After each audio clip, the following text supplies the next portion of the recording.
And welcome viewers to round 5 of the TFR SuperCup at Spa-Francorchamps. My name is Rob Sutherland. My co-commentator alongside me is Will Vincent. Hello. Now, Will's a little bit ill today, so he's lost his voice. Hallelujah, some might say. But we're looking at a fantastic race ahead, a 90-minute race. We're expecting about 40 or so laps. And Will, we've got some very quick times out there. We have, and I was just looking at Adam Kell. He got messed up on his and unfortunately he didn't manage to pull it out of the bag in a second. He's just going to qualify 9th by the look of it. We saw, you mentioned how him and his teammate went out together, but I don't think they managed to get anything out of it.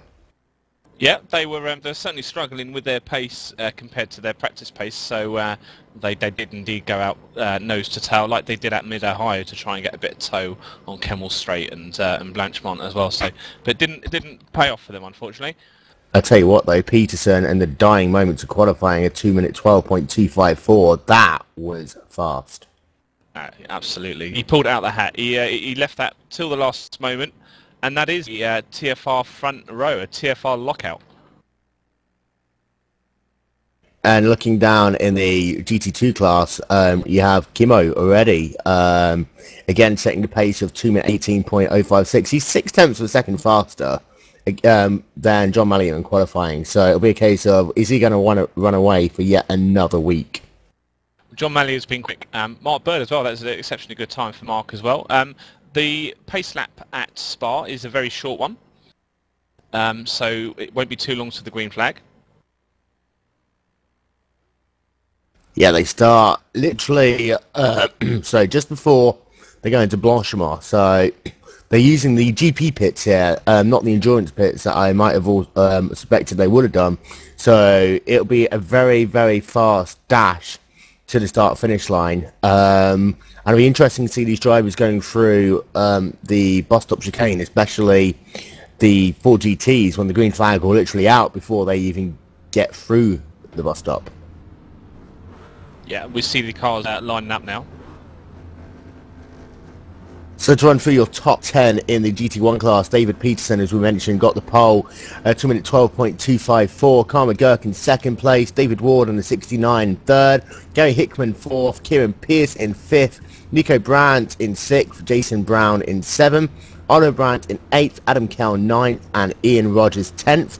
And in the GT2 class, you have Kimmo Suerman in 1st, John Mallion 2nd, Mark Bard 3rd, Stefan Coppens in 4th, Daniel Kirsten in 5th, Christian Schick in 6th, Lance Brian Hansen 7th, Dave Geimer in 8th, with Simon Geimer right behind him in 9th, and Harvard Espland in 10th. Right, we're still waiting for, actually I think we've got some people down the back that haven't qualified. Yeah, you've got Rob Straitmans in the GT1 who didn't qualify, so he's going to have to make his way through the field.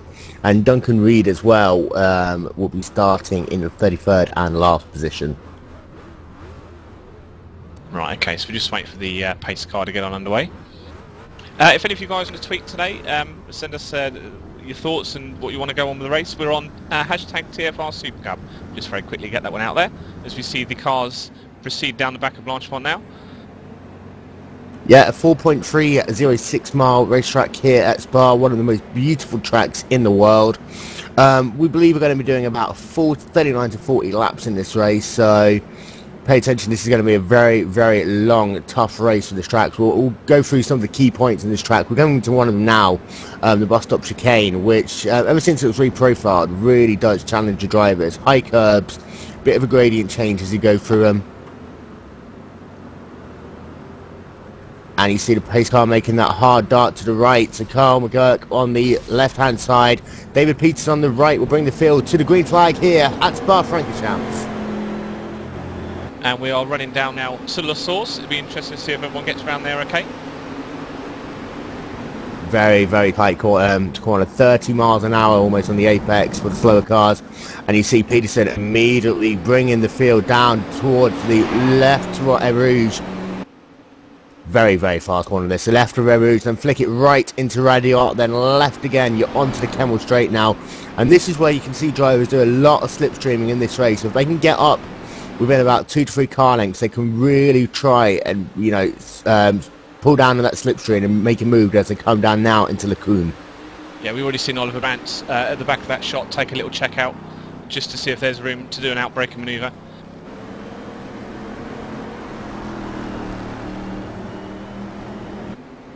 Looks like everyone's through there safely at the minute. Yeah, everyone's got through Lacombe for a moment, by the look of it. Looking back through the GT2 cars, everyone's pretty much single file for the most part at the moment.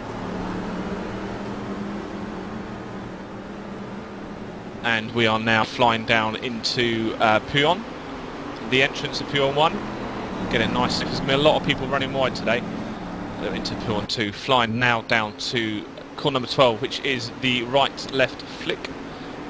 That's for the Fungi chicane, and you make a very good point about drivers running wide. Obviously TFR use their penalty point system with drivers getting 1Xs. They're going to want to make sure that they keep it on the black and shiny stuff all race long, otherwise the race admins will be taking a very close look after the race. Oh, we're going to spun.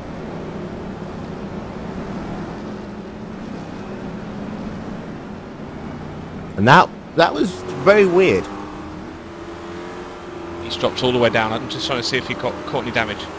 It doesn't look like he did, but that's a very weird place to lose it into Stavolo. He must have just got a little bit too early on the power as he came out, but he's got to wait a long time, and he's got himself a little bit of damage. As you see, he's trying to turn the car around. He's got a little bit of front end damage, but he should be fine.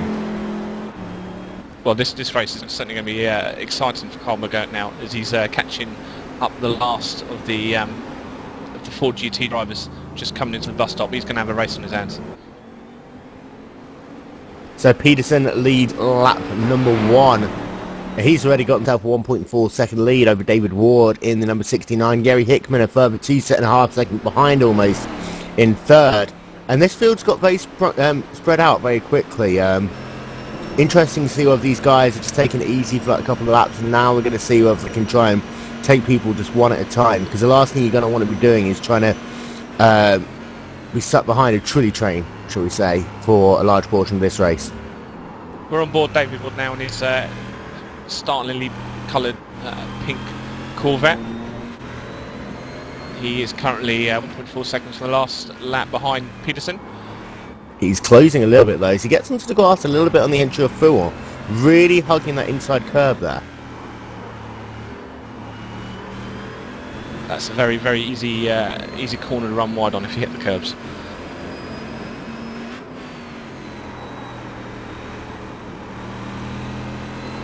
And as saying that Fuel corner is very, very fast. These drivers, you want to get a good entry speed into it, not run too wide at the same point. But then it's all about how you can get back onto the power as you come onto it, so you can take the second part flat out and use that speed. You can make a very nice pass into the Fungi chicane afterwards if you can get that speed differential up. So the 4 car, I believe, of Robert, yeah, the number 4 car is into the wall. I believe that is just as they were coming down the hill towards Fuel, in the corner that magically has no name. Oh, sorry, he tried to, Christian Nielsen had a moment ahead of him. I think as he tried to get out the way, he just, spun and smacked the wall. It's unfortunate, but there's still plenty of time left in the race for him to get repaired, get back on, and try and salvage his race. Although it does look as though his day is over. He has, yes, you're absolutely right. He has now retired. He's our first retiree, so an unfortunate race for Richard Sobolewski. Looking at GT2, Kimmo is currently about a second ahead, followed by John Mallia. Stefan Coppel is in third, Mark Bird in fourth, closely followed by Christian Schick in fifth.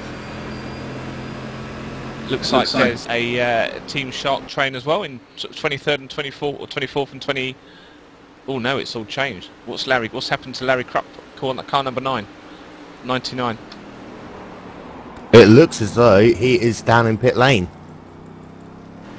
He is currently sat in pit lane as we speak. Had an issue. Oh, sorry, he had an issue coming through Lecombe on the previous lap. Lost it somewhere. Yeah, lost it on the exit of Lecombe, just smacked the wall.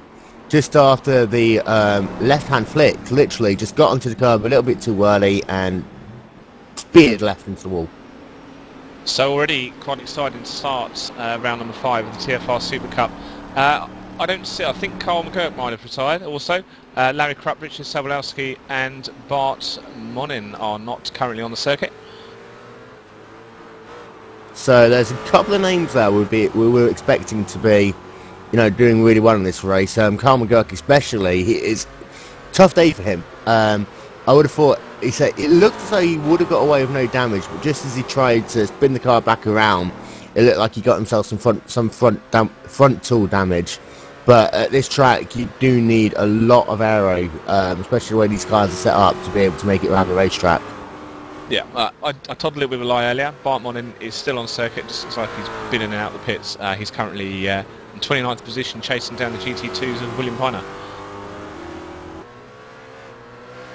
Kieran Pearce is starting to put a little bit of pressure on Oliver Brandt. Currently, this is the battle for 5th and 6th position. Sorry, Nico Brandt even. It looks as though Oliver's got around Nico in the last lap to take 4th position, and now Kieran Pearce is putting pressure on Nico in the battle for 5th. Cameras are currently on Kimmo, the leader of the GT2s. Yes, he just comes up to the stop. Oh, now we've moved to car number 91, which is Oliver Brandt. He comes down towards Rouge. Flicks it in, come back to very, very easy corner to run wide on, get a slow down penalty, and also an off-track 1+. So very difficult corner. It's certainly one of the hardest corners in motor racing. Oh yeah, and that flick after you go up the left of Red Rouge and then get into Radio, just as you try and settle the car down as you got up the hill and try and floor the power a little bit, get left. It's always so easy to run to the right a little bit as you come up there, and I've seen so many drivers getting 1Xs throughout the week. We saw Kieran Pearce just come up the Kemmel, show himself in Nico Brandt's mirrors, just to say, hi, I'm still here. No way on earth he's going to make a pass, but it's certainly keep Nico looking in the mirrors.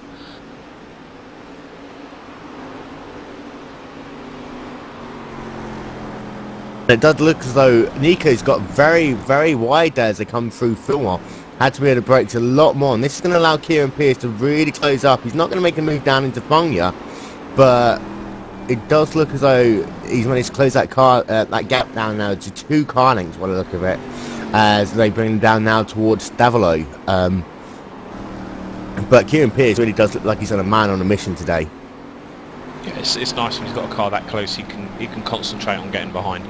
Kieran Pearce has been an absolute hard charger, one of the hardest chargers out there. Not a very consistent charger, but he's getting better and better.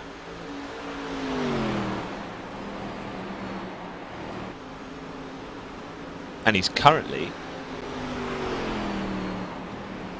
Well, he's not that high actually. Let's have a look at where he is. He's currently 13th in the GT1 Championship with 18 points, point behind Carl McGurk. Obviously Carl qualified in second and one of the early exits from the race, so his championship hopes will be Delta Blash. Delta Blow. Delta Blash? What's Blash? I have no idea. I hope someone doesn't sound like that. But meanwhile, in the GT2s, Kimmo, as he comes to complete lap number 4, it does look as though Malley is being able to stay with him in that Bridgestone number 82 machine. Stefan Coppens is a good 3 to 4 seconds back now. Sorry, I make that gap 5 seconds. But you've got Mark Bird behind. He's about half a second back, but I don't think Bird's going to be putting any pressure on Coppens for the moment. These two probably just wanting to see if they can check out from the guys behind, make a through to the first pit stop and see how they can get on from there. But it does look as though they are very slowly dropping Christian Schick in the GT2 class. One of the hardest jobs in TFR Super Cup is keeping up with Kimmo. John's doing very, very well. Oh yeah, definitely. I mean, we've been talking about him all season long about just how good he's been. just as he makes a little bit of a wobble. These 4 GTs always give you a little bit of excitement when it comes to these big braking zones like Lacombe. It always does a nice little wobble, and you're thinking, oh, he's going to lose it, he's going to lose it. But some of these guys, the car control they have is just phenomenal. And it's one of the hardest cars to really master, the Ford GT. You can certainly see the braking difference. Maybe we'll see the braking difference when they come up to the bus stop between the GT2s and the GT1s, because you have to throw the anchors out quite early in the GTs. Ian Rogers in 8th position in the GT1 car, trying to hunt down Jason Brown, who's running in 7th. Just about 5 car lengths as they come down the long sweeping backstretch through Blanchimont towards the bus stop. It doesn't look as though he's got the legs as much though on this section of the racetrack. It does look like he's very far from the twisty bits, but once we get himself into this section of the racetrack, it does look as though Jason can get back ahead. We've not seen Jason in any of the previous rounds, apart from Watkins Glen when he finished an 11th place. So it's good to see him back in racing. So at a completion of lap number 5, Peterson is still your leader in the GT1 class from David Ward. He's now pulled that gap out to almost 5 seconds. Gary Hickman currently running in 3rd, Oliver Brandt 4th, and Nico Brandt 5th. And over in the GT2 class, you have Timo Schumann dominating once again. Gap's only about a second though to John Mallia. Stefan Coppens in 3rd, Mark Bird in 4th, and Christian Schick in 5th.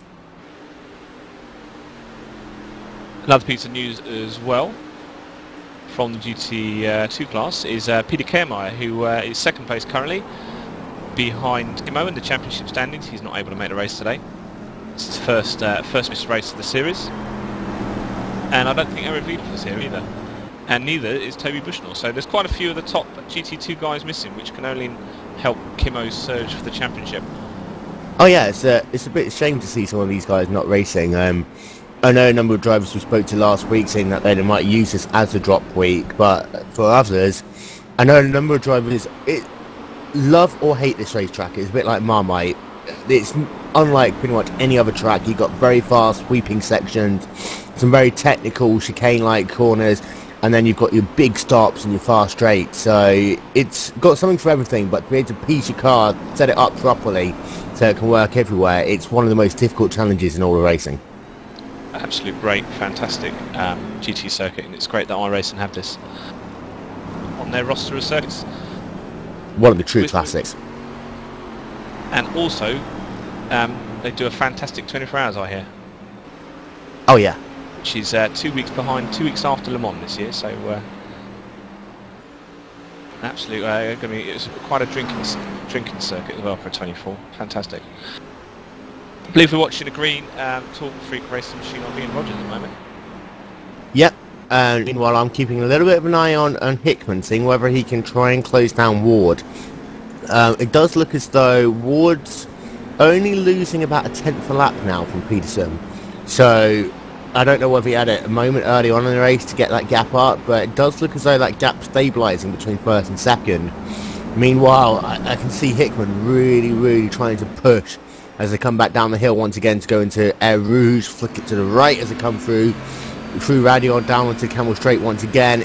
It does look as though Gary Hickman's really pushing, but again, on these fast sections of the racetrack, he's just not got the legs for Ward. Looks like we've got a spinner at T12, which is one of the starts of the Fagnaires. It looks like that was Hover. I think I've got his name right. That was Hover Espeland, I think that's his name right. The one of the GT2s. I'm sure he'll complain on Twitter at me later for getting that wrong. You know, I can't say names in my life, but I'd guess that it's Havard Espeland. No, I think it's Huar. I think it is. Huar? It's like it's the English or it's Norwegian Howard. Okay. Look at us not being able to pronounce names. It's terrible, isn't it? Bart's charge. Bart wanted to charge another chap who I may have got his name completely wrong. He's charged up the field from his earlier incident. He's now up to 26th position, just coming through the GT2s. Whoa, getting very off track there as they come through Radion. You see now, he's having to do that slow down penalty. got very, very, very, very tight on the entry to Radio. Had to lift up completely. It's not. This is one of the differences between iRacing and real life racing. The cars aren't forced to come to a complete stop, but the way that the regulations work is they will assess the time that you would have gained by taking such a shortcut and make sure that essentially you just give up the time in the next timing loop, otherwise you will get a black flag. Our resident Scandinavian director has told me that it's pronounced Huvard. So I hope that's nearly right.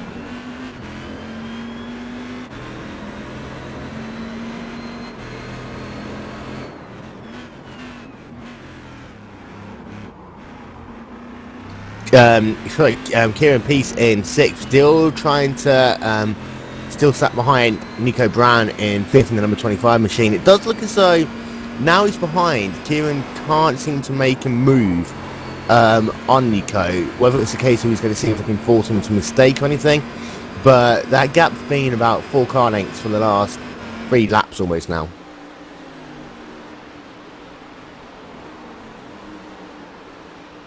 Right, okay, so currently the top 5, David S. Peterson in the GT1 class in 1st, David Ward in 2nd, the pink car of David Ward, 3rd Gary Hickman, 4th Oliver Brandt and 5th Nico Brandt. The top 5 in GT1s. In the GT2's top 5 are Kimmo Surinen in 1st, John Malia 2nd, Stefan Copland's 3rd, Mark Bird in 4th and Christian Schlick in 5th.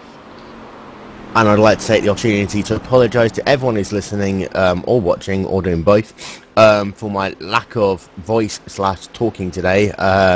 Unfortunately, I have the age-old disease known as man flu, which means that, as you know, I'm going to be dying any minute now, so I'll try and make my last few breaths worthwhile for you all. Dying on air, literally dying on air, might get us some ratings.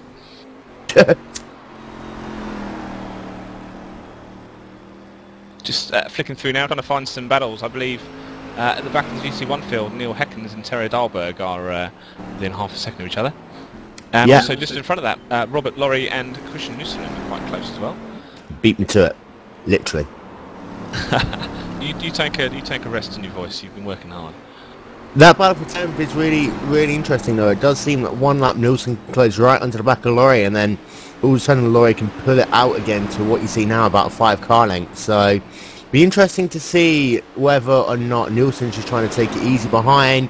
I think Laurie really is pushing to the extreme though. You see how when he gets a lap done it's really good, but then, you know, just miss up one little corner and Nielsen's right back with him. So the battle on television now is Tero against Neil Heckens, and you can see Tero just come through the bus stop, and he's on the outside now, so they're going to go around La Source, and it looks like he's just getting the nose ahead, but of course he's got the outside line, so what's he going to do? He's going a little bit deeper, and he's going to try a flick round and come down the straight towards Uruj. He's lost quite a little bit of space there. Yeah, he got very, very slippery as he got on the exit of La Source. I've been seeing that all week long again.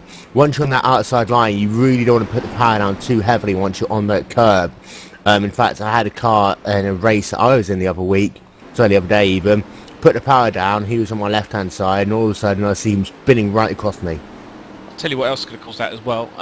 Maybe he's a driver that uses one screen, can't see out his extremities too well. So he just has to give a little bit of respect, just in case he turns in a bit too closely and gives Neil a bit of a tap on the door. That's a really interesting concept, and people don't think about this that often. But on a track like this, with corners like La Source, it is something that really does come into play at times. I mean, for example, I run a two-screen monitor. Oh, sorry, as the 13 gets very, very sideways there in the corner that has no name apparently. According to BBC, as just before they come down into Fouan. But yeah, I mean, I use 2 screens because I specialise in oval racing, but still, it's different field of view, different perceptions. It really does get interesting as the 59 car is lining up Christian Kelsen side by side as they come through Lecombe there. That's Daniel Kersen and Christian Schlick. That was a pretty good battle. I think it's not the start of it. I think we're going to see that for the rest of this lap. Oh yeah, They're certainly quite close to each other.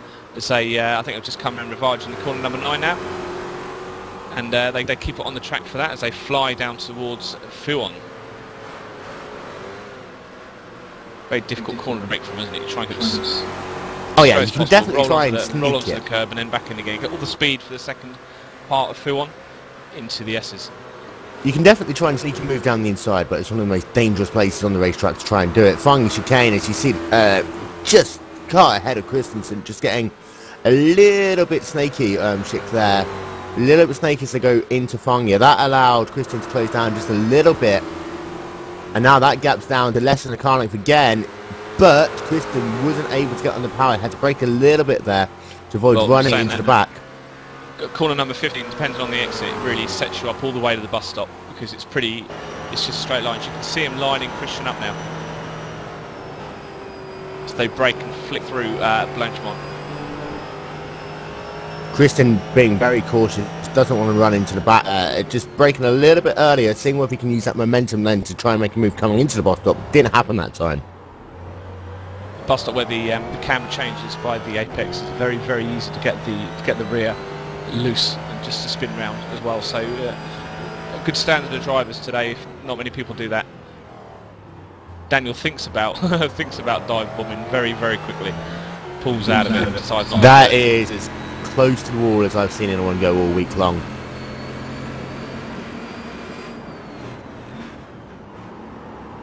So we're in car with Kieran Peace now as he's up behind the train that is Nico and Oliver Brands.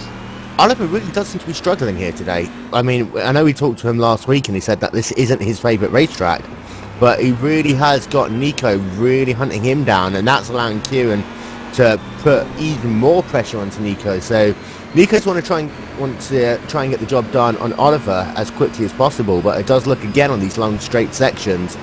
As the 78 looks like he's going to try and make a little bit of a move, not got the momentum just yet. As we're in car, we can see how close to Nico Brandt he is as they are coming now up into the bus stop. And you know what? I think he backed off a little. Just a little bit, yeah. That seems to have hurt him quite a lot now. But Oliver Brandt really does seem to be struggling here at the moment in that number 91 Vitaphone machine. But it's strange to see Oliver having to really defend position. I mean, yes, Nico's not right on his rear bumper, but at the same time, we normally expect to see, you know, Oliver a lot closer to the front than he is at the moment. Yeah. It's also nice to see Gary Hickman and David Ward showing quite strongly at the start of the race as well. This is it's a Marmite circuit for some people. Either they're really strong or they're not so strong, and we can see that David's quite strong on this one. Yeah, he's closed that gap to 2.7 seconds over Peterson. We were saying that the gap had stabilised at 5 seconds about 10 minutes ago, but now it does look as though Ward is closing down Peterson, and I do remember when we spoke to Peterson a couple of weeks back, he said that he hates being up front at times because it's so much more difficult for him to control the pace up front than if he's chasing a car down. Yeah, we'll see what happens when they get in traffic as well. Some of the sections in this circuit are quite easy when you're in traffic, but some can really hold you up. I mean, if you come up against the GT2 around Fuan, for example, or around turn number 15, it's going to screw some of the other corners up. Oh yes, you see Kieran Peace literally just about managed to drive down the inside as coming to the Vanglish chicane. Literally, if he was 1 second further back, he would have to be right, you know, stay behind him all the way through that complex, and that can cost you a second and a half easily. Okay, so we're in car with Dan Kirsten now as he comes up the Kemmel Straight behind Christian. These guys, they're not letting up that easy, are they? No, they're not. So coming to Lacombe, he hasn't shown yet in the mirror. He's just standing behind him, just trying to keep the speed up. He knows that there's a lot more to close up before he has another chance as he comes around Melody or Malmedy. Have I got the name wrong? Malmedy. It does look as though they're closing on the duo of Bird and Coppins ahead of them. That gap is closing, definitely. It's just about a second or so now between Schick and Bird. So those two cars ahead really going to have to get a move on. Well, I don't know, if they all catch up, we can have quite a good little four-way. See Christian Schick there just straddled the curb in Fuon. Kept it all quite straight, which is good. They're not that high curbs around there as well, so it won't jump you around too much. You managed to say the word straddled and way in 30 seconds. I'm impressed. Oh, excellent. I'll tick 1 for wordsmanship. But yeah, definitely these curbs, with the exception of the bus stop, these curbs are, designed to be used. Very similar to Imola, you want to be using the curbs as much as possible on this racetrack. Yeah, but you don't want to be picking up too many plus ones either.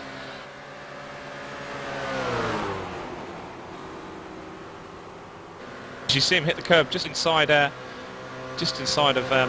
Blanchemont there. Christian Schick, it's put him a little bit wide. As you can see now, as they come through the bus stop though, there's that curb and then the red curb. You do not want to touch that red curb, the solid red curb, under any circumstances. Yeah. That's a lot higher. That would just bounce your car in any form of direction. And I know I've got myself a good amount of suspension damage before by accidentally just switching off for a minute and bouncing over it. When they compact up in the source, sometimes it can look quite scary. We've got to remember that when they do get the power down, there's sort of about a second or so in it when they need to stretch out. And I'll tell you what, there's another thing we haven't touched on here: the pit entries. Hell, on this circuit. Oh yeah, very, very difficult. In fact, I think it's one of the hardest pit entries alongside, well, one of the hardest pit entries and also one of the hardest pit exits as well. You've got to really crank the wheel to the right as you come out of the pit lane. Possibly one of the most difficult pit exits alongside Daytona. Yeah. You certainly come out into traffic, but yeah, the pit entry as well. You get a bump and you can end up on the wall, and that's a bit of an embarrassment. Tell you what though, in some ways I'm guessing a lot of these drivers are glad they're not using, just as they come down, that it doesn't look as though Christian's going to get close enough, but he really did see like he was going to make a move there. And now as they come down to Fuon, he's going to see if he's going to pull down to the inside. Too wide racing into Fuon. This is never what you want to see. Is he going to try to make the move? He is going to be too wide through Fuon as they come through. The 33 car just gets pushed a little bit to the outside, still side by side as they come towards the Vanya chicane. The 33 though looks as though he might be able to try and make a dummy back into Vanya. And still too wide there. Christian Schick really not wanting to concede this position. Finally does, but I said it's so scary to try and pass through Fuon. That is just a perfect example of it. They gave each other quite a lot of respect for that. Now they can get the hard charging down. Christian can now say, right, okay, that's done. Let's concentrate on getting up behind Daniel. And Daniel can say, just right, okay, I know I'm faster than Christian. Let's get up behind that train in front of us with Mr. Bird and Mr. Coppins.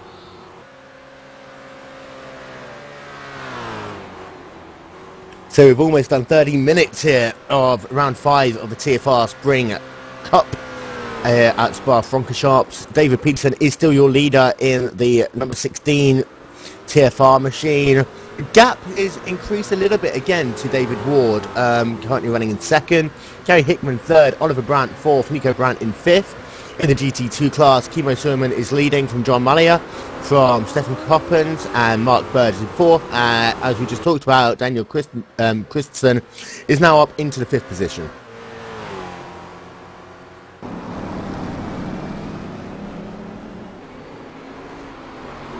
Right, okay, we're currently watching... Sorry, I just need to interrupt you there. Nico has overtaken Oliver for fourth position. I don't think that fight's over yet. No, it does look as though Oliver's really... Yeah, Oliver's really going to get close as they come down towards the bus stop again. Not sure if he's going to see if he can make a move here. It's one of the more difficult places. He's going to try and go down the inside. I think that was more so he didn't run into the back of Nico. But Nico getting all sideways as they almost touch there as they come out of the bus stop chicane. Oliver having to get right off the throttle. And this is now going to allow the 78 of Kieran Peace to come down the inside as they come into La Source. Oh, you can see him lock up under braking there. Kieran Peace locked up under... Oh, so they touch. And Oliver Brandt spins it around. And I think he's in traffic, but he's missed the wall. When he slid back, he did not hit the wall. Yeah, and very lucky there for Oliver. He didn't get run over too much by other cars. He's going to lose position to Farouk Manzeh. So, terrible luck there for Oliver Brandt. I'm going to look back at the replay now.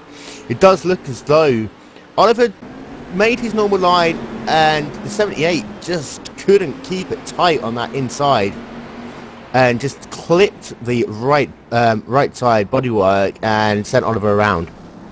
So we're going to see how much Jason Brown can capitalise with this, if there's any damage on Kieran's car. And sorry, I have to interrupt. I believe Oliver missed the braking zone for last source to add insult to injury. Don't know whether he's got damage on his race car, but he had to take the very, very, very slow way round. We see also Kieran Peace ran a little bit late. Oliver is very lucky that they've improved the paving on that racetrack. It used to be you'd just be bouncing up over the gravel, trying to get to that really weird loop of tarmac that I never knew why it exists, but it did. No, you're right. It's a strange little invention that was.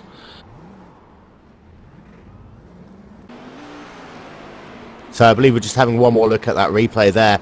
I don't think that was anything deliberate by Kieran Peace. He just couldn't get the car turned once he was on the inside lane, and perhaps he's expecting Oliver to be, you know, maybe half a lane a little bit higher up the racetrack as they come out of the corner. Because if you have got a car on the outside, they normally do try and get themselves onto that rumble strip to try and get a good drive off the corner, but it did look as though Oliver was just trying to pinch him down, knowing that he could then get a run down as they come down to Air Rouge. So that fight has changed. The top 7 drivers in the GT1 class. David S. Peterson still leads. Behind him is David Ward, Gary Hickman, Nico Brandt. I believe we had another change place. Kieran Peace moved up, or was he? Oh no, sorry, they just went over the start finish straight. My bad. So in 3rd place, Gary Hickman. 4th is Nico Brandt. 5th, Kieran Peace. 6th, David Brown. The 7th is Farouk Manzar. We've not actually talked about Farouk a lot today, have we? No, I mentioned him in passing just once about 2 minutes ago, but solid drive by the number 46 machine. Simply put, he's not pushing too hard, but at the same time he's doing a very good job of just keeping the car on the racetrack. And I tell you what, that orange and black Chevrolet is one of my Chevrolet Corvette even is one of my favourite cars. Oh really? You quite like the paint job? I do. It's imposing. That's the spirit. Yeah, so it's a pink car. Maybe imposing in a different way. And we keep on talking about this battle for the lead. It's back up to 4 seconds. So whether Peterson just had a little bit of moment as he was going through traffic. I know he is going lapping the 4 GTs at the moment. Currently we have William Paneer and Sasha Ray 1 lap down. As you see, down to the inside he comes. Oh, yeah, just managed to get around there, Peterson, to put Duncan Reed, I believe, 1 lap down, the number 31 machine.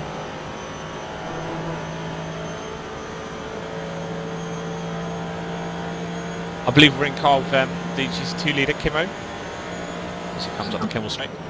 Yep, and he is the GT2 leader. He currently running 14th overall. What you see in the ticker, I believe, is the absolute position where they are on the racetrack, not their class position. You can see that in the side panel, however, on the left-hand side of your screen. Just to confuse you guys a little bit. Yeah, certainly, yeah, there's a lot of surge of data now from Glacier as we start adding in more and more features.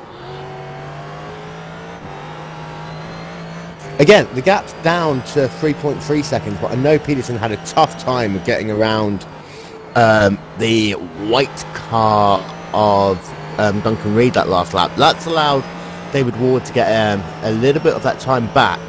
I saw David just literally able to get him on the exit of the bus stop chicane, so that saved him a little bit of time. Okay, so run through the retirements. Richard Soboleski, they're all GT1 cars actually. Richard Soboleski retired quite early on, followed by Carl McGurk, who had a spin. He started from 2nd position. Larry Krupp is also retired. Adam Kell, that's a big surprise. He's retired, and Bart Monin decided to call it a day as well. Tell you what, we're talking about how quickly Kirsten would close up to Bird and Coppins once he managed to get around Schick, and he is right now with Mark Bird in the GT2. This is the battle for 3rd, 4th and 5th in the GT2 class. Daniel Kurtzen, after he managed to get around Schick, really has closed down to that number 10 TFR machine of Mark Bird. But again, it looks like it's very difficult to pass here at the moment. Looks like Oliver Bent's also called it a day, which is a big talking point. We'll touch on that a little bit later on. Sure.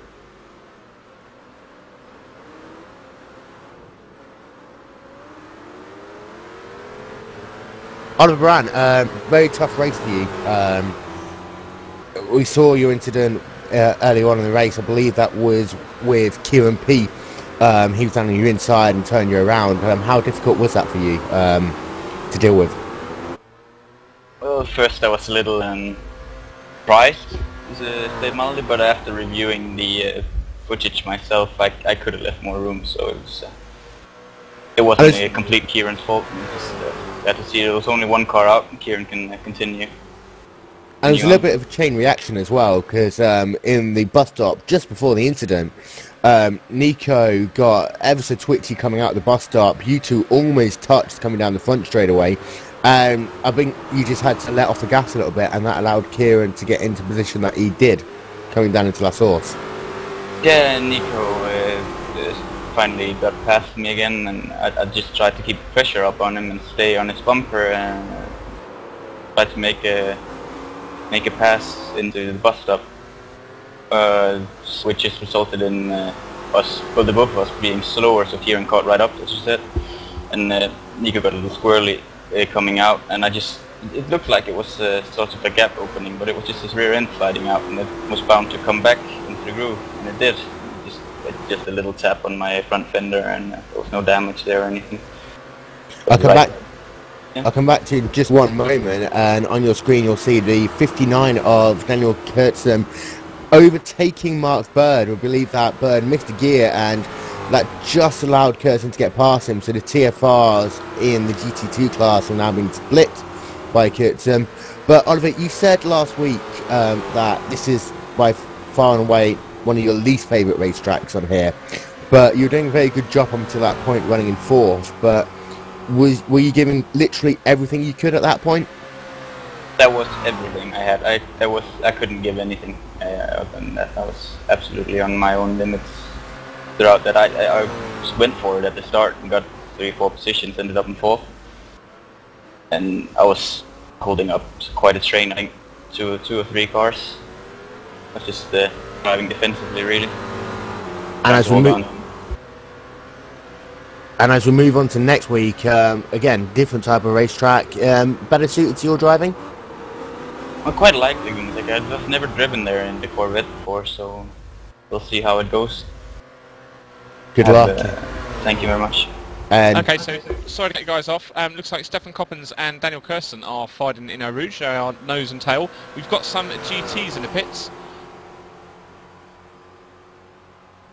So it looks like the pit stop window has opened.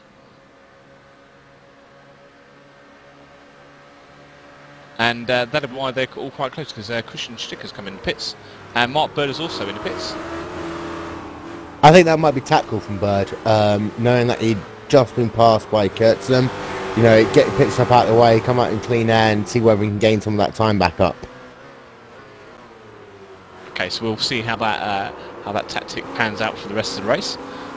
I'll tell you what though, next week we're going from one challenge here with Eau Rouge to possibly one of the most difficult corners in all the racing, with the corkscrew at Laguna Seca. That is going to be epic to watch. Yeah, it's going to be crazy in the 4 GTs.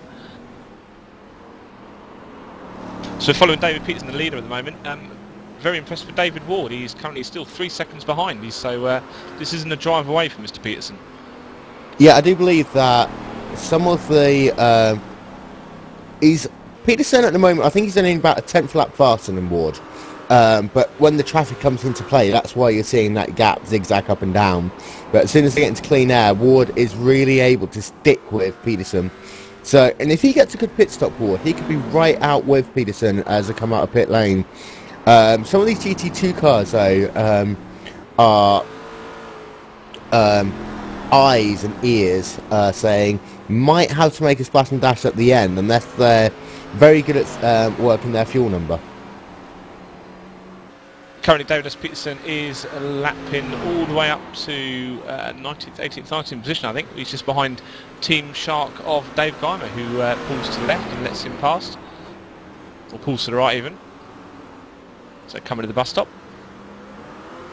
And now David can try and catch up with Lasse Brun Hansen, who is currently 5th place in GT2s. Obviously, we are in the middle of all some of the pit stops, so it's going to be a little bit crazy position-wise for the next few laps.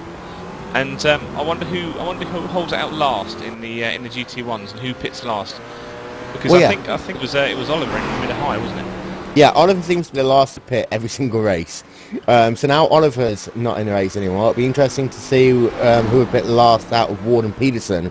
I think historically Ward's been the first one into pit lane. But we've also seen Peterson do a number of tactics throughout the season so far. Let's not forget, back at Suzuka, he pitted very early. So it'll be interesting to see whether or not he'll be one of the first down pit lane, if he's doing that strategy, or whether he filled the tank up to the brim. Right, we're just seeing Nico Brandt, I believe, is catching up to Gary Hickman. He's now just under 2 seconds away.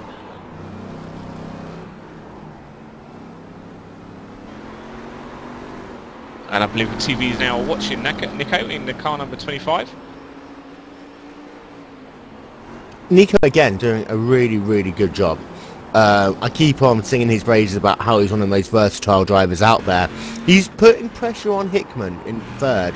Ever since he got released in that battle with Oliver and Kieran earlier, it does look as though he really is hunting down the number 27 of Gary Hickman for that 3rd position. And let's not forget, Nico does seem to just come alive halfway into these races and all of a sudden, you know, just explode with pace.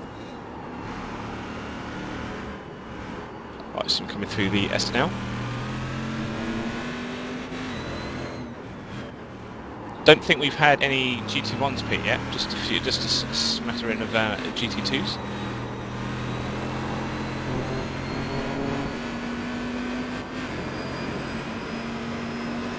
As Nico and Gary are catching the GT2 car. The other Shark car is Simon Geimer.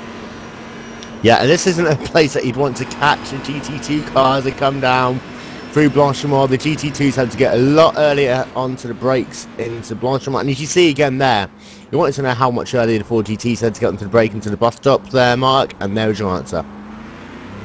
Yeah, and it was certainly Simon was getting out of the way of the two Corvettes behind him. And we'll see that again. It just moves to the outside, round La Source lets him in. Does seem like he's going to be very late on the brakes there, Simon. Yeah. Well, we can see now also Nico can get concentrating on catching Gary again. This is such a Air Rouge radio on such a scary complex of corners. I'm sorry, I see a big puff of smoke there, just ahead, and that is Dave Geimer, who has completely totaled his car and is out the race. Oh no, it looks like he's rejoining the circuit.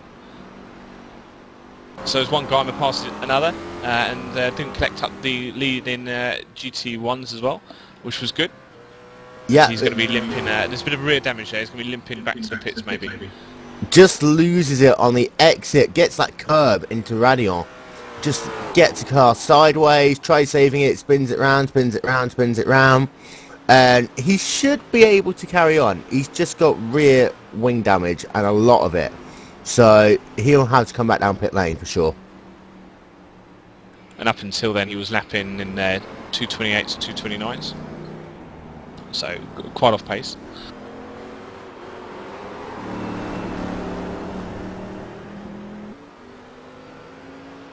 Yeah, that was a big shunt. Meanwhile, sorry, out of the window, I believe that Peterson must have pitted because David Ward is now your leader by 7.5 seconds, unless Peterson had a moment. That could be. No, sorry, he did pit at the end of lap 20.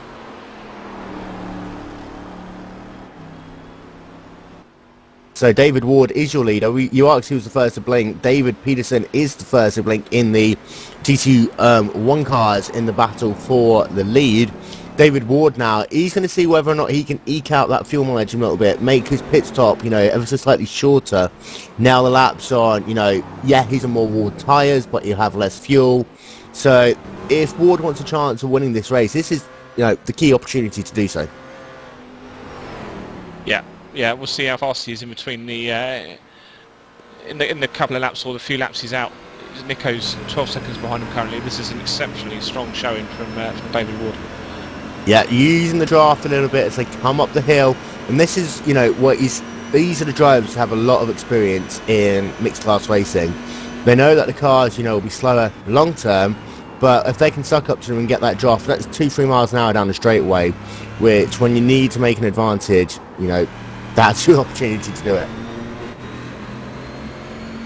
Looking at his laps as well, looking back, he set his fastest lap on the 17th lap with a 2-minute 14.134, and literally last 4 laps since then he's had a 2:15.1, 2:14.8 and 2:15.434, so good yeah, really from Mr. Ward. Really good showing by the pink car. Yeah, I love that car.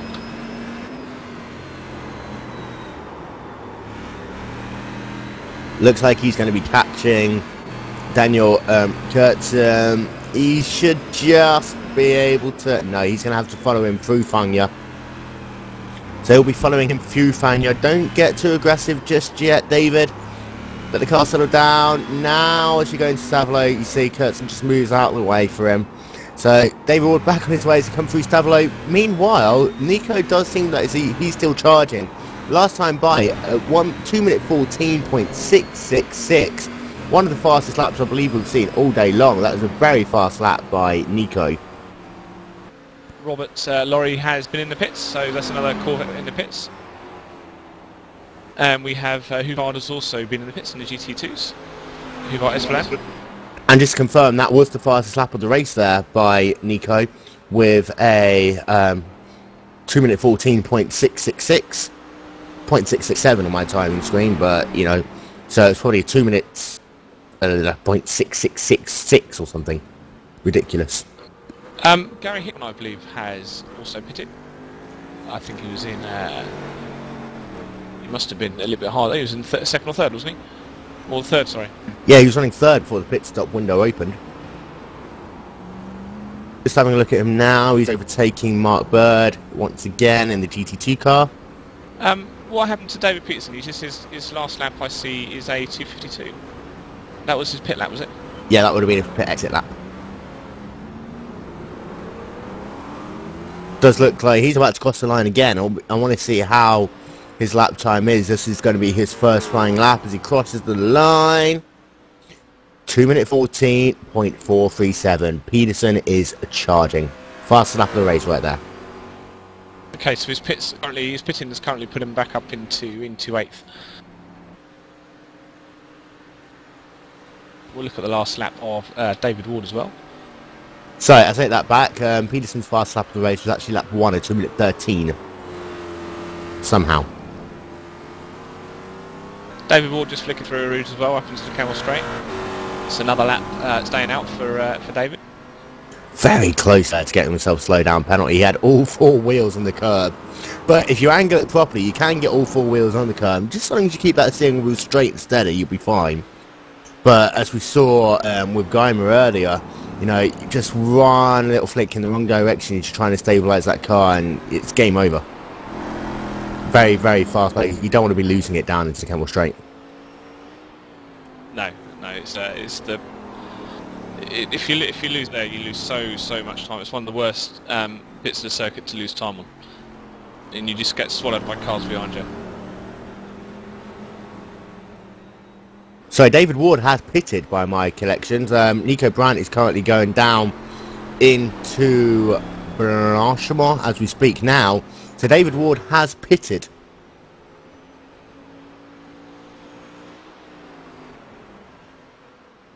And Peterson has come out ahead of him and increased the gap, by my calculations, up to about 6-7 seconds now.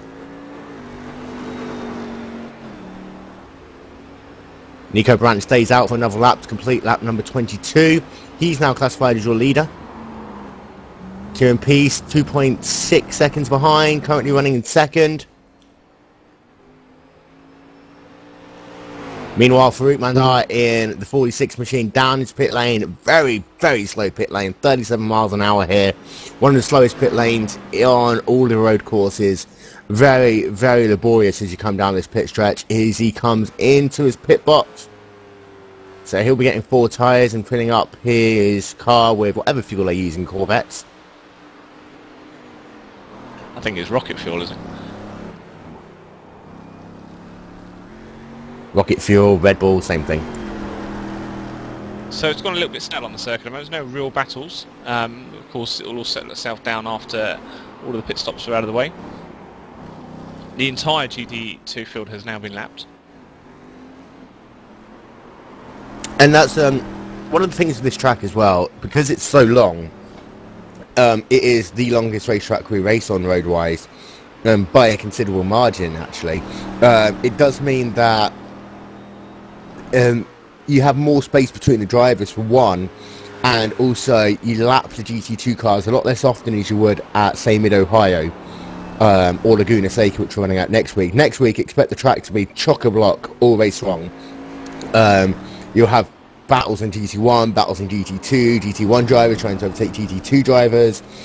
Next week at Laguna Seca is going to be all over the place when it comes to cars and track and action, whereas here, once it settles down, it does settle down a lot more on drivers. It's almost you're racing yourself more, as much as you're racing other drivers, as there's a big battle going up just as they come down into Rivard. Trillian Paneer, meanwhile, Stephen Coppins just getting put a lap down by Jason Brown, having to do it the hard way though.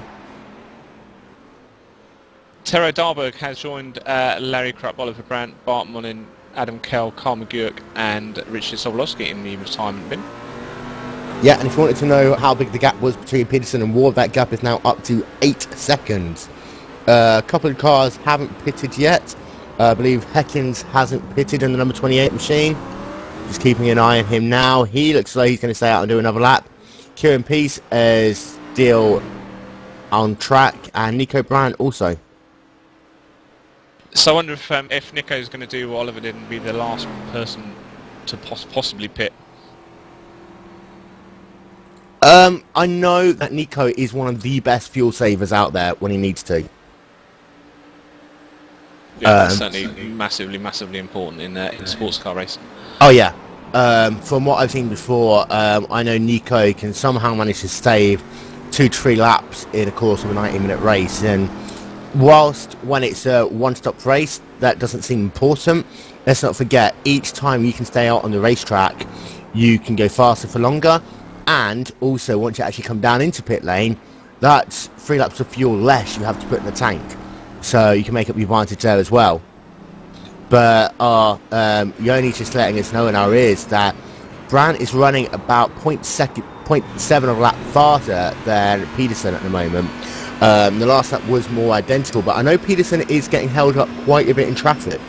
So this is going to be crucial for Nico. He's been able to stay out a lot longer. Now he's got more gap between himself and the lap cars ahead. For example, the next car that Nico's going to come up to put a lap down will be Duncan Reed, but he's still about 10 seconds down the road. So for Nico, he can put these laps down, lap after lap after lap, and clean air. Whereas meanwhile, Peterson, who's currently riding 4th, he's got himself Kimo that he's going to have to overtake in a couple of laps, and he's also going to be putting Neil Heckins down by a lap by the looks of it. Yeah, as we're in he'll be overtaking Neil Heckins. As we're in Carmick Rant, is Duncan Reed's not even in sight, and you can't miss Duncan. He's a very Nico wide... into pit lane. Nico into pit lane. Okay, which pretty much nullifies what I said. We'll see how Nico does and where he comes out. So again, down to 37 miles an hour. We're keeping an eye on Peterson at the moment. He's coming through Blanchimont as we speak. Breaks himself down a little bit.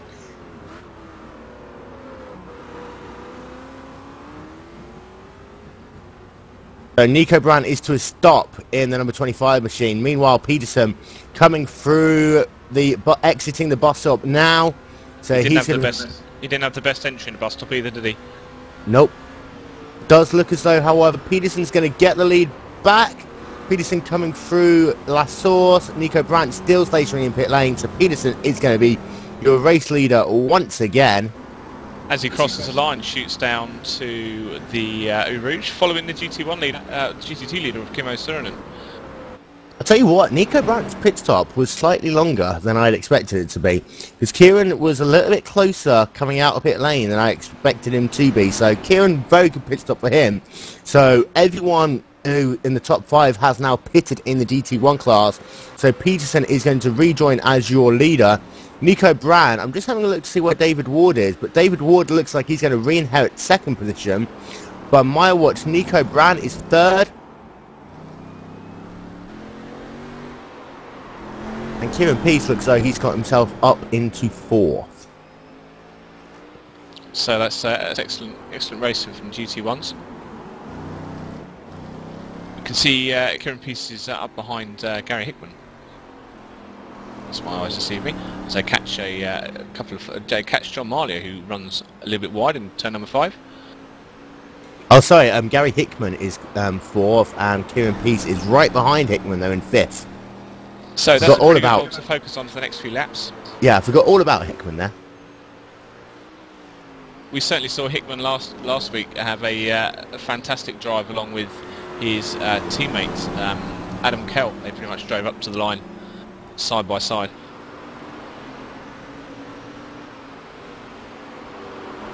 And we're riding now with Farouk, who has Neil Heckens right behind him. So now we have 2 excellent battles on circuit on Spa-Francorchamps chance for the TFR SuperCup. And yep. Will, it looks like we're going to be looking at some lovely orange paint jobs. Your favourite paint job? Yeah, an orange paint job with Neil Hecken trying to close down the orange paint job of Farouk Manzar. Looks like he's going to try and make it down into Stavolo. Going to be too wide. Oh, close right on him right there. That was a lovely couple of switchbacks there, wasn't it? It was. But again, look at the momentum that Neil's getting as they come down this long backstretch. You don't want to be too close just yet. You don't want to, you know, have to get on the brake too hard as the car ahead of you checks up as they come into Stavolo. Looks as though he's going to be perfectly lined up, though. Lost a little bit of momentum there for Stavolo. He's looking very lively. If he can get a good one through here, maybe we'll see him come down into La Source. Farouk also very good on the curbs, though.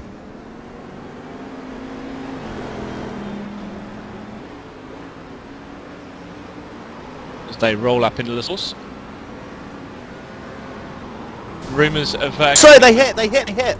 Again, just as we saw earlier, Heckins just comes down the inside and just taps the 46 of Farouk Manzar around.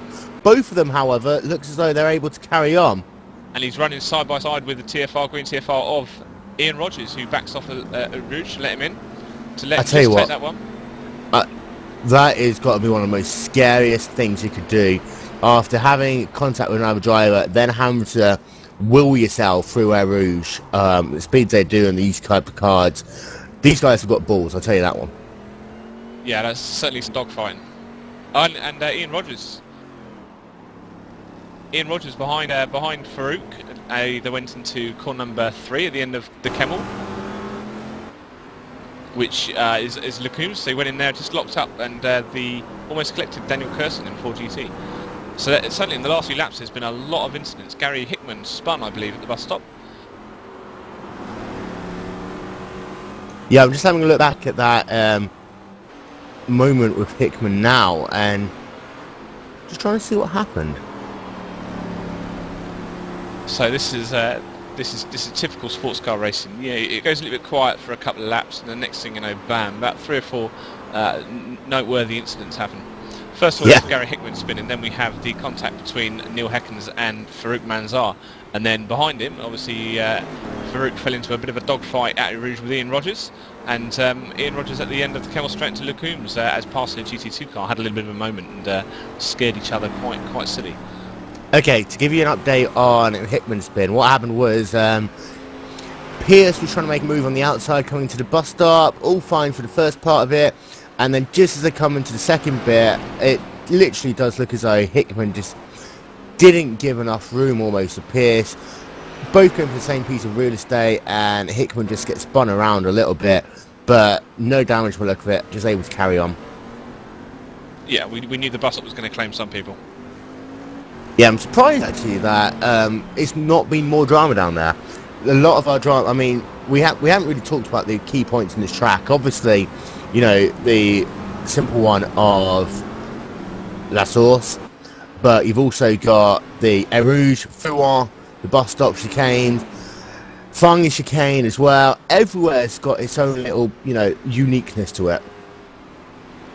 Okay then guys, so welcome viewers, my name is Rob Sutherland, my co-commentator is Will Vincent. This is the TFR Super Cup, round number 5 at Spa-Francorchamps. We are just over an hour in to a 90-minute race. All of the pit stops have now passed, and we are literally chasing it down to the flag. Currently top 5 positions in GT1, David S. Peterson is first, David Ward second, Nico Brandt third, Kieran Peace fourth, Gary Hickman is in fifth. In the GT2 class, Kimmo Sirinen is marching out into first place. John Malia is in second, Daniel Persons third, Stefan Coppens in fourth, and Mark Bird is in fifth. Sorry to interrupt you there, but Mark Bird actually managed to get around Stefan Coppens just as you were saying that. Have I got to say all that again? No. Well, that's it's right. Right. So that was a battle. That was a TFR pass. Both of those guys are in TFR livery 4 GTs. By the way, sorry, I should say, by the way, for everyone who's wondering why I'm not talking so much today, my voice is shattered, and I have the world's worst disease, also known as man flu. We will be opening up a book of condolences on Twitter. We are using the hashtag of TFR Super Cup today. I'll tell you what, I think out front, the battle has settled down. Peterson is really trying to charge away. Gap is now up to 8.5 seconds between himself and David Ward. David Ward had a very bad lap that last time by 2 minute 18.060, but it does look as though Peterson's trying to charge into the sunset. Nico Brandt looks as though he's solidly into third. David Ward very, very close to getting a slow down penalty yet again. Kieran Peace in fourth, again, looks as though he's fine for the moment, but when Hickman comes back up to catch him, which I expect him to do so in about 6 or 7 laps time, I'd expect Hickman to be all over the rear bumper of Kieran after the moment they had earlier on. Yeah, we're looking at the battle now between Christian Stick and Stefan Coppens. It looks like Stefan's looking in his mirrors a little bit more than he should be at the moment, because Christian certainly is getting a bit of a wriggle on.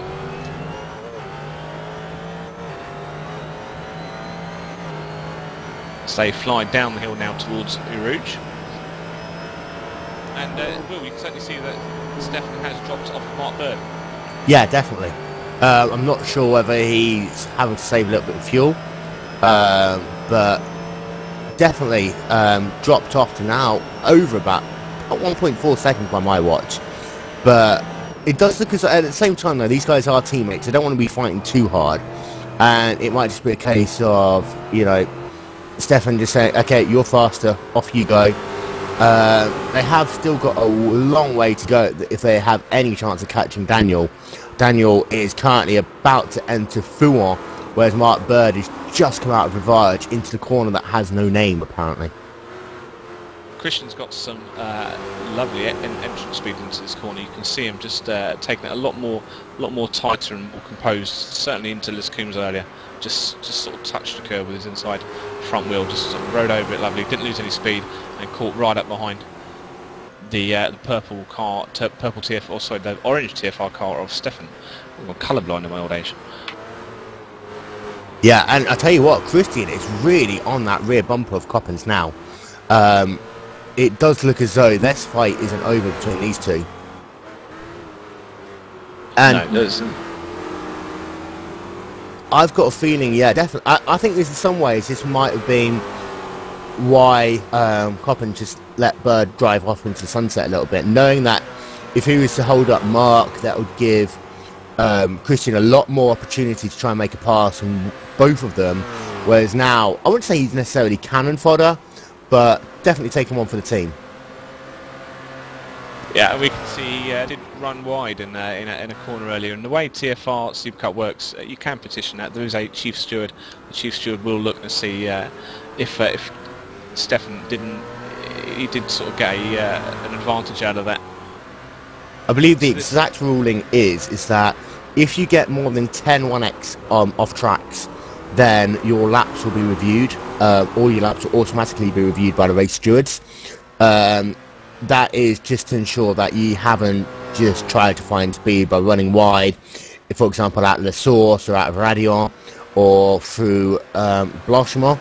And also, as you say, drivers can ask for instances to be reviewed. And the key thing, what they're looking for is, A, no passing, obviously, if you do go off track. And B, they don't want drivers trying to find themselves half a second here, half a second there, just by going, using part of the racetrack, which isn't part of the racetrack. Yeah, as we see Christian use that line, again, Cummins and Lacoons. He's certainly very confident riding the curbs. And if you're a fan of oval racing, don't forget that tomorrow is round 1 of the 2012 Afterburn IndyCar Series at Homestead Miami Speedway. We're going to be doing 200 laps, 300 miles of the very tough 1.5 mile oval. Rob, I know you're not an oval guy, but I'm sure no. I like my oval racing. Yeah. I'm just terrible at it. Homestead is one of the most difficult tracks there is for the IndyCar with the progressive banking. It's certainly going to be a good race tomorrow. Absolutely. We're not done. We're not done tonight either, because there is a VLR Nationwide Series race at Michigan International Raceway as well. That starts at 9 o'clock Eastern Time and 2 o'clock UTC, whichever time that is. That's 2 o'clock Greenwich Mean Time. Ah, lovely. So it looks like we haven't had a little bit more Red Bull and strap seals, Will. Yes. If you are listening from Red Bull, hi, I'd like my sponsorship package now. Or sponsorship rate. Yeah.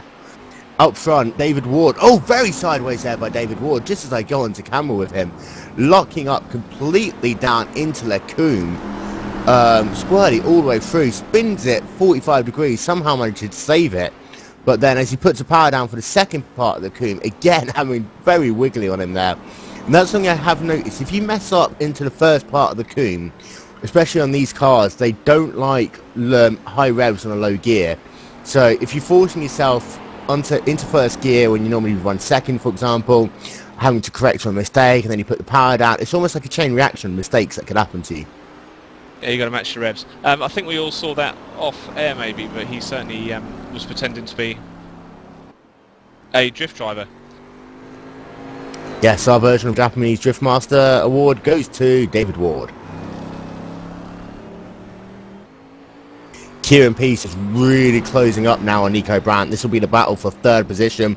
Nico Brandt in the number 25 machine. Kieran Peace we've been talking about all day long. He's been involved in the wars a little bit in the number 78. Kieran really trying to close down Nico now. And as we've got ourselves, by my watch, just over... I really need to make sure I stop drinking so much coffee. Just over 20 minutes left to go.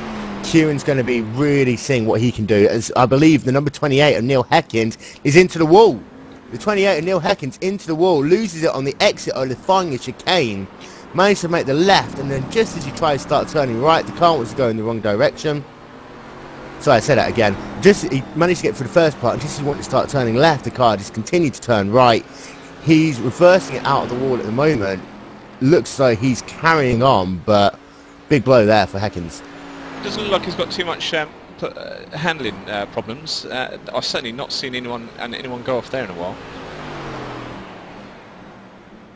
We just see him just coming up to the bus stop now. This will sort of show up if he goes into the pits or if he continues, and he's continuing. So he must be comfortable enough with his car.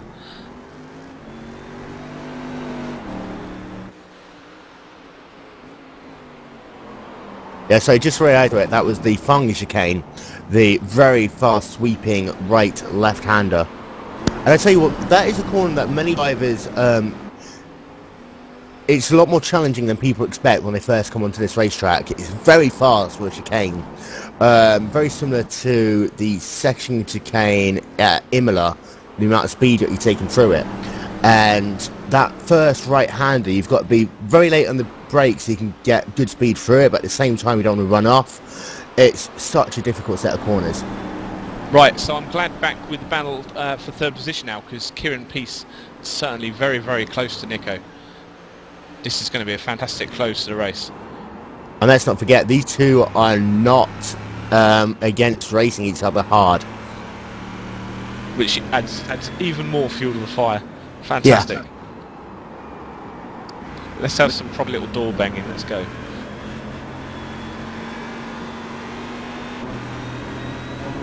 See, Kieran Peace just wide. Start of the long combination that will end up in the bus stop. Looks like he's lost some time. Okay. But you can still gain that down this long back straightaway. In some ways, being a little bit further back, so you can close all the way down towards the bus stop, it sometimes a bit of a momentum booster, seeing that you're catching that car. But, oh, Nico again getting very squirrely through the bus stop. Not the first time we've seen him do that today. Gets away with it the time. This will be good to see if Kieran actually completes the race. He failed to complete the Mid-Ohio and Suzuka race, but he did. He's got a 9th already this season. He's got a 5th, so certainly will improve his standings quite a lot.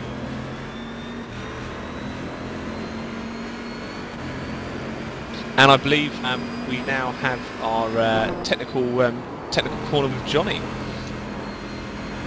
Yo, man. Welcome to the booth. Thanks a lot. Been here quite a while listening to you guys. So you want to today comment on this Spa racetrack? You know, it's got very difficult sections to it. Just talk us through what you were saying to us off air. Yeah, I was just listening to commenting on at the moment Corvettes, but also on the 4GTs. Every time they seem to lose time going through Blanchimont, approaching the bus stop. So just want to give a comment on that, because having a personal pleasure to race this track several times with whichever car it might be in a normal series, especially with the 4GTs and the Corvettes. The problem with Blanchimont is that it has sort of a blind apex if you go too close to the car in front of you, and it makes it, especially when you just spoke to the TFR rules, that you cannot get too many incidents, and especially if you take an off track, you're not allowed to pass anyone. So following someone as close as it's needed in order to make a safe pass or a secured pass going into the bus stop, it's actually very tricky, because as we can see right now, as Kieran Peace is closing on Nico Brandt, you can get close right here, but when you take the left kink approaching the Blanchimont, especially with a 4GT, you have to drop to 5th gear. Some people prefer the 6th gear through here, right here, but I usually tend to drop to 5th just to get the car more balanced to get under the turn-in. But the trick with that corner is that you have to turn in before you can actually even see the corner, because of the insane speed that you need to go through that corner. So you actually need to turn in just to see the beginning of the inside apex, but you don't really see the corner, but you still have to begin the turn in. And if you're following closely behind the car in front of you, that's a pretty scary thing to do, because if you just estimate your turn in slightly too early and you clip the inside curve, then you're in a serious risk of sending your car through the wall. And unlike in the HPD, the IndyCar, the Formula 1 car, the Blanchimont isn't flat out in either of these two cars, the Corvette or the 4GT, and that adds even more of a challenge to it. Yeah, especially when you're trying to set up a car to be as fast as possible around this racetrack. I mean, you can set up a car that is loose, very, very loose. The rear end gets snappy, and that helps you a lot through the fastest corners, which is Blanchimont and Air Rouge. But if you go take that kind of car and try to get a hot lap, just a single hot lap around this racetrack, you get into very, very deep troubles in the bus stop and in the rivage. Because the slow corners do not favor a loose car around here anyways, so you have to have some sort of a compromise with the setup to have the fastest car possible, and the fast corners here do not like compromises. I mean, that's a gambling you have to take. I mean, if you really wish to go through those corners flat out, then all I can say is good luck to you dealing your way through the slow corners here. So that this track is much more difficult than it seems to nail just a hot lap, speaking of not to mention doing 90 minutes straight. And drawing upon that, it does seem as though Nico has set his car up in the way that you just mentioned, to be fast on these very fast sections. I've seen at least 4 times now his car getting very loose as they come through the bus stop chicane. As again, Kieran can close down to about a car length, but through that section he can't make the move happen as they come down into the bus stop. So it does seem as though almost Nico knows that the most opportune overtaking zones are coming out of these fast sections, and that's how he set his car up. Yeah, and especially when you have that Nico setup, which obviously gives him a loose rear end. What you can, the several drivers have like, well, everyone has their personal preference of how you wish to set up a car. I personally drive the most understeery cars in all my racing team, whereas couple of my team members actually like to take a normal setup from my team and make it oversteery even after it's oversteery. So every driver has their preference, but this track, like I said, it does not like compromises at all, but still you have to make them. But still you can sort of compensate that oversteer with different gear selections and going on the throttle more gently. You can do all sorts of stuff to just balance your car, but doing too much small tricks after tricks just tends to mess with your rhythm, and rhythm is not something you want to lose around here. Yeah, like Jarno right here, which who's one of my Glacier TV colleagues. His cars are just totally 100% undrivable to anyone else. Thanks very much, Yoni. And personally, I mean, personal preference, I love a car that is understeery as hell also, just because it gives me more confidence when I get onto the power. But again, it's personal preference and compromise. I think that is the two key points here at Spa. And once again, you see Kieran Peace even, just as they come into this fast section, Nico can just pull out a little bit of a gap. We're going to have the 4GT of Mario Vlasic to deal with in this section of the racetrack. Looks as though they're probably... Oh, Nico gets the two wheels onto the grass there. Very, very loose. And then followed by Kieran, who also got quite wide but kept it quite straight. Kieran's not forced. Ooh, that was a bit of a switch back there. This has certainly got a little bit more interesting now. I was about to say that Kieran's not forced Nico yet to start driving defensive lines into some of the slower corners, but I think now they're sufficiently slow enough. They're sufficiently close to really be asking some questions of Nico. And saying that, he's got a car in front that is blinking a lot. Yeah, I'd be very worried if I was Nico Brand. Is he going to come down the inside as they come into Rouge? Yeah, you're going into Rouge with a slow car in front of you that's blinking a lot. Brave. And that's one of the most scary things with cars, if they've got connection issues. Coming down into these fast sweeping corners, you know that you're going to go into one line. You've almost got to hope that psychic powers work and they preempt what you're going to do. As another 4GT gets right out of the way to let Nico pass. It's hoping it sees Kieran in his rear view mirrors. Held up, woo, a little bit there by Kieran. I think he's lost himself about 0.3 of a second there as they come down into Rivage one more time. An absolute blessing for Nico, that is. I think also Mario's now gained a spot on, or no, I think he may have just lapped William Piner in the multicoloured 4GT. I think we've had a bit of action between further down in the GT2s. We've kind of ignored the GT2s. There's currently, I think, a battle going on between Simon Geimer and Lassie Brun Hansen as well.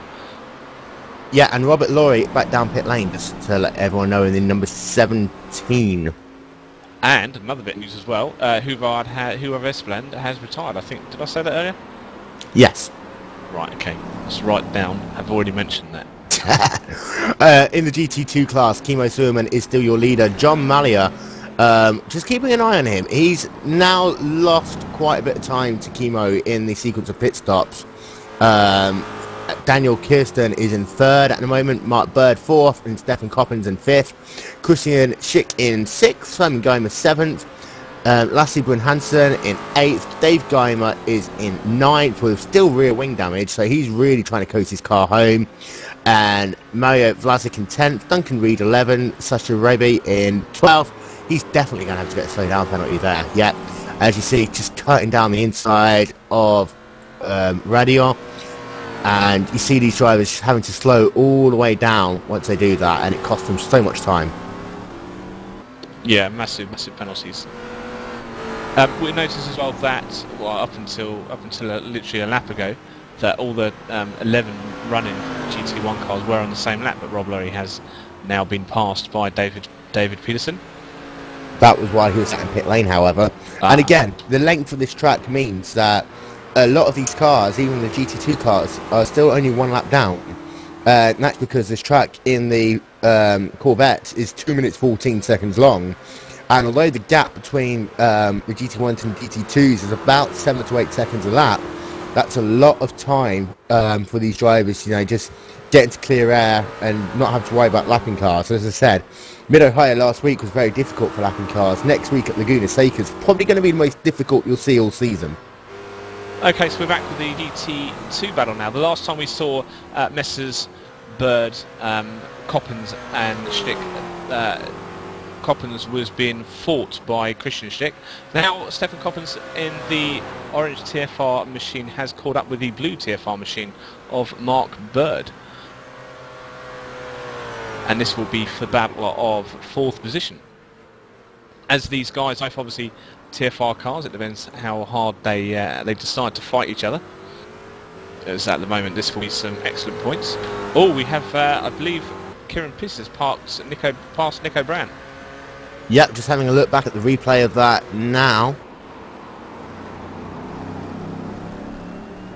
Oh, sorry, yeah, Nico Brandt gets, he just loses it into Lecombe, somehow manages to save it just about, leaves enough room for Kieran to go around him.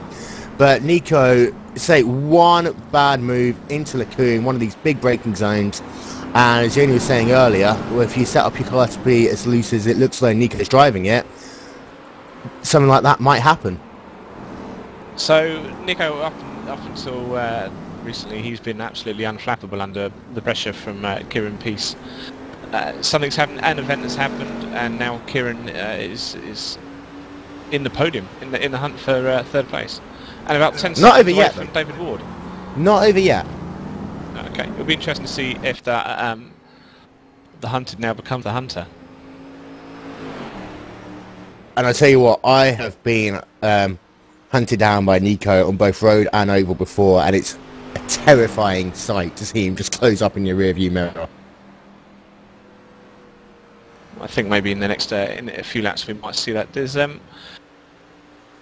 we were about 6 minutes left to the race. I'll make it. We have 6.5 minutes left of this TFR SuperCup race round number 5 at Spa-Francorchamps. That's for once a name that I can say right and Rob can't. Spa-Francorchamps. Francorchamps. Damn it. David Peterson is your leader by 8.7 seconds to David Ward.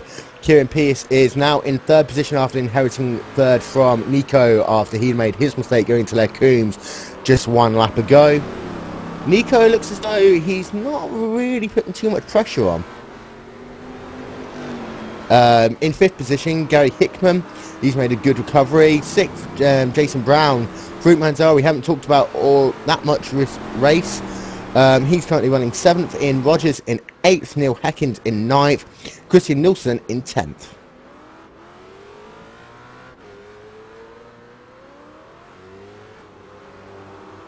And we have a TFR Ford GT in the pits of Mark Bird. And this is what Oliver was saying earlier, some of these guys might need to plus and go.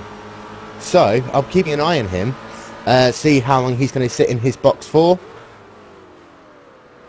Yeah, he let Stefan through at the bus stop and just and came into the pits.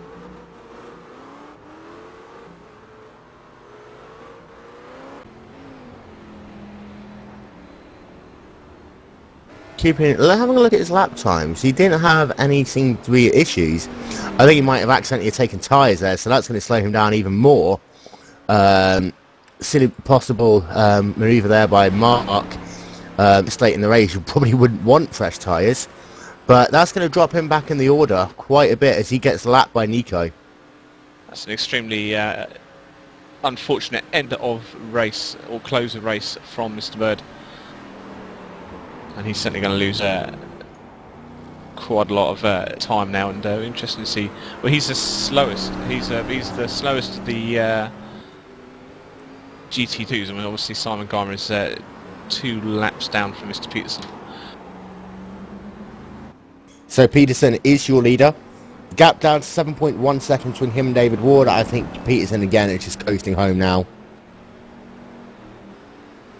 Yeah, return to form from David, who obviously had a bit of trouble last week, and also this is going to change the top of the championship, I believe, because obviously Olive Brandt couldn't finish this race, which is his second DNF in the championship, and also David did a DNF in Road America, but unfortunately finished 7th place in Mid-Ohio, which really hurt his championship. So. Oh yeah, but I'll tell you what, I'm sure that when I was speaking to David last week, he said that he hates this racetrack. Both David and David Ward.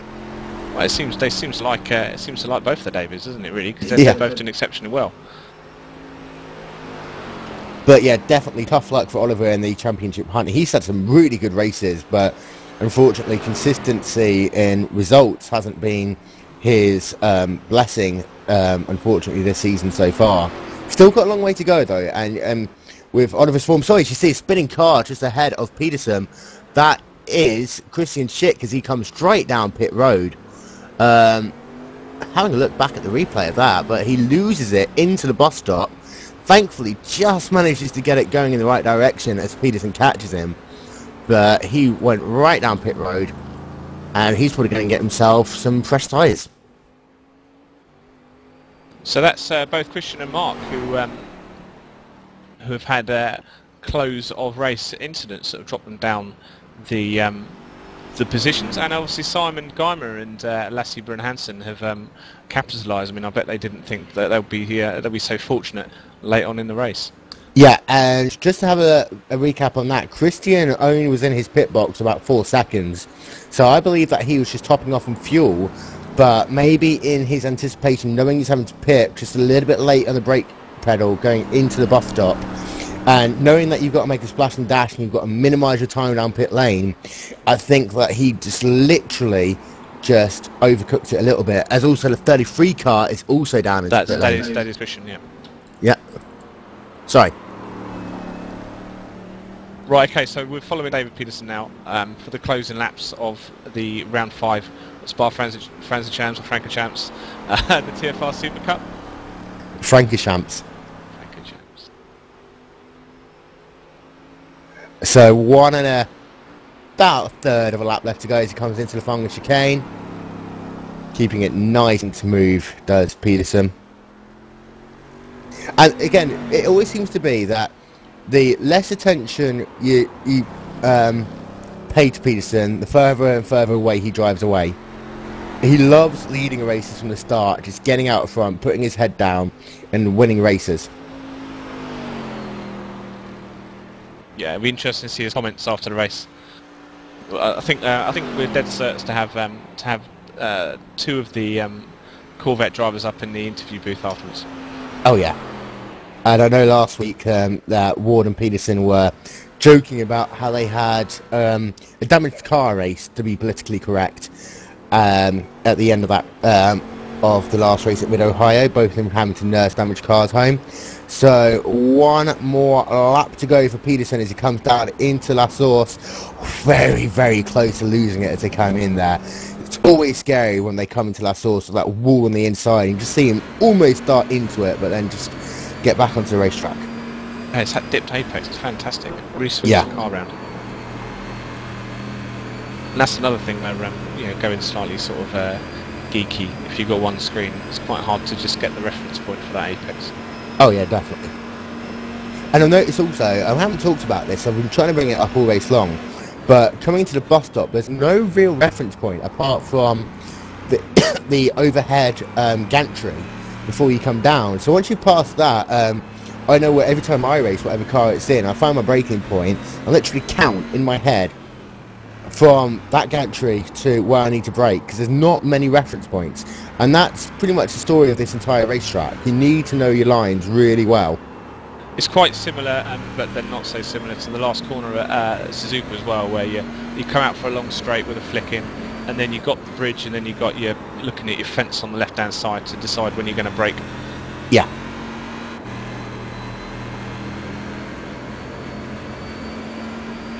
So David Ward is still in second, Kieran Peace in third.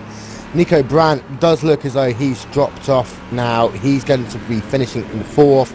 Gary Hickman is currently riding fifth. No competition in the top five at all in the GT1 class. In the GT2 class, we'll be keeping an eye on Kimmo Suleiman as well. John Malley is running second in that in the division. Daniel Kurtzen in third. Stefan Coppins in fourth. And Simon Geimer has done a really good job into fifth.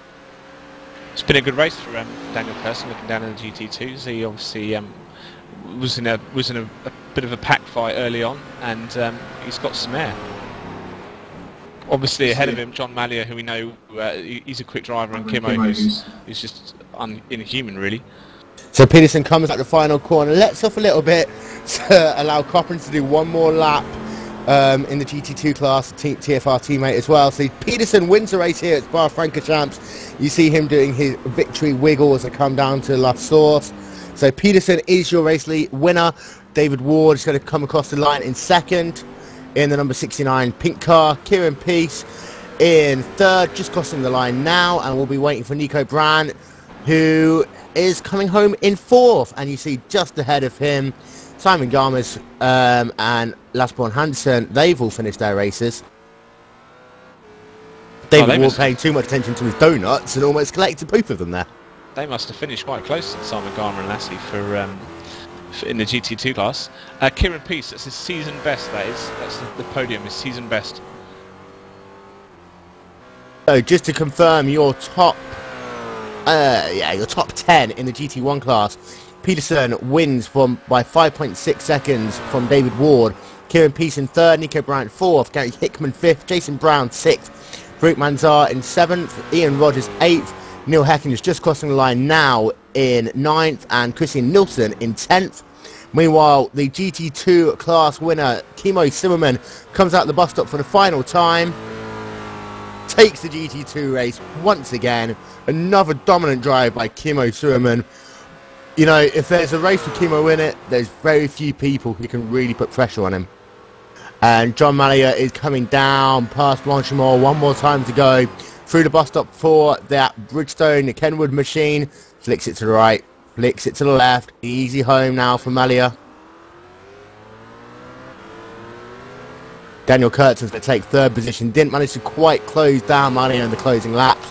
Stefan Coppins, we're keeping an eye out for him. He'll finish fourth in the GT2 class. He's still got to go through Blanchimont and the bus stop one more time. And the other cars have all finished. So the last person we're looking at is Stefan Coppins, who is coming through Blanchimont now. I bet Stefan had one of those moments where he knew the leader was behind him taking a checker flag, and he thought, oh, I've got to do another lap. Yeah. And as we were talking about, Mark Bird did mess up his fuel calculation. Yeah, we had two or three splashing dashes at the end of the race. Yep. So, once again, let's welcome David and David into the commentary booth. Peterson, I'll start with you. Great race, great victory. It just seemed to be that you did the tactic of driving into the sunset and never looking back. Well, that may be what it looked like, and for part of it, it was working that way. I really like Spa, and I think I get along pretty well there. But what happened, and I'm not sure if you guys caught that, but I actually got damaged at the bus stop chicane shortly after my pit stop, and so the latter part of the race, I was actually trying to hide that I was wounded, because Ward was already coming up on me even before I was wounded. He was putting a lot of pressure, and I was concerned about him. And once I was wounded, then I was trying to make it look like I wasn't playing games with the lap times, to try to make it look like I could pull away from him anytime that I wanted, and I was just managing my lead. But in fact, I couldn't, because my wheel was bent, and I could only push it for short periods of time. So if Ward just kept on coming after me, he was going to get me. Wow. And that TFR number 16 machine did a really good job. I don't think we actually saw that contact. Well, I'll have to go and look back and have a look at a replay. But for the first part of the race, he did seem to once again just drive off. But then it did look at points as you started coming up to lap cars that you're being ever so slightly unlucky with where you were overtaking cars in comparison to Ward. And that allowed him to close down the gap a little bit. Yeah, I was trying to be careful going around the 4 GTs. I was concerned about Ward back there, but in the early parts of the race, I was mostly just keeping my lead and managing the lead and just trying to be careful to not have anything suddenly happen, like clipping the curb at the chicane.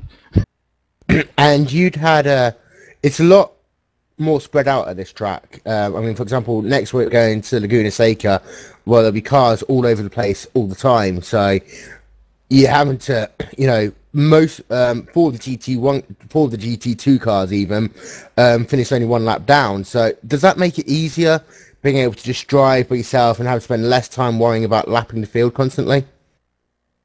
Yeah, it certainly does. It's a lot easier to pass other cars on Spa, especially slower GT cars, because there's a lot of straightaways and such that you can get by them.